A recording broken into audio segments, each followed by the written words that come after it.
আজকে বানাবো একটা মজাদার ভর্তা। এটা কিন্তু ভাত গরম গরম ভাতের সঙ্গে খেতে জানো তো দারুণ লাগে। তোমরা একবার চাইলে বাড়িতে একবার বানিয়ে খেয়ে দেখবে, এত টেস্টি লাগে। আমি কিন্তু 3টে শুকনো লঙ্কা ভেজে নিয়েছি। তোমরা যে যত বেশি ঝাল খাও তত বেশি লঙ্কা কিন্তু দিতে পারো। আর রসুনটাকে আমি হালকা করে একটু ভেজে নেব।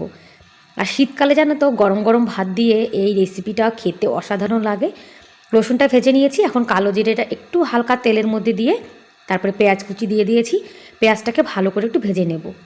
আর ভর্তা কিন্তু সব থেকে ভালো হয় শিলে বাটলে। শিলে বাটলে সেই খাবারে দেখবে দারুণ দারুণ টেস্ট হয়।